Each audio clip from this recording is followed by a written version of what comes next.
Oke, yang namanya pendapat itu sah-sah aja. Yang namanya pendapat sah-sah aja. Anda mengatakan fakta harus bisa membuktikannya.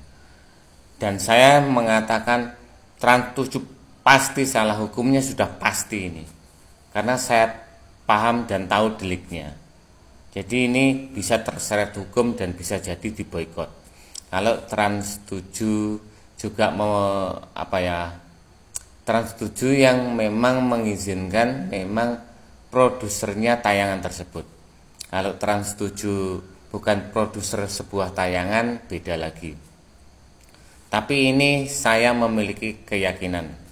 Ini unsur kesengajaan. Dan saya pastikan nanti ya, lihat aja akhirnya gitu loh. Oke, ya pendapat tidak masalah.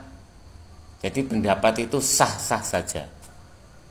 Anda mengatakan fakta berarti mengatakan bahwa ini kan Lirboyo ya, Lirboyo loh, Lirboyo. Saya tegaskan lagi, Lirboyo. Saya tegaskan lagi. Pondok pesantren Lirboyo adalah pondok pesantren terbesar di Jawa Timur, salah satunya. Seperti Tebu Ireng, sejarahnya panjang sekali. Jika Anda paham sejarah Nusantara ini, negara kita ini, yang membebaskan adalah para santri, yang membebaskan perbudakan loh, yang membebaskan feodalisme itu para santri, yaitu siapa ya, kakek-kakek kita gitu loh, yang berjuang gitu loh. Dan itu para guru kita, para kiai kita, para ulama kita. Terus Anda mengatakan fakta, berarti Anda sudah bisa mengatakan pasti pondok tersebut, yaitu Lirboyo, itu adalah feodalisme. Padahal orang-orang yang membebaskan dari feodalisme, kamu mengatakan merekalah yang mempraktekkan feodalisme. Nah, ini konyol ini menurut saya, tapi menurutmu fakta. Dan sekarang gini lagi, seperti pondok di Lirboyo itu setahu saya loh, soalnya saya tahu dan paham dan saya ngerti gitu loh, itu tidak membayar. Ada dua sistem di situ itu, tidak membayar, ada yang tidak membayar dan ada yang membayar gitu loh.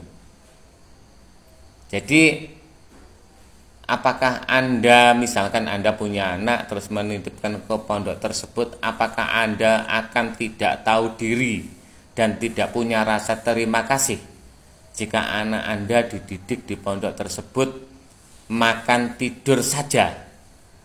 Berarti rasa kemanusiaan Anda memang tidak ada.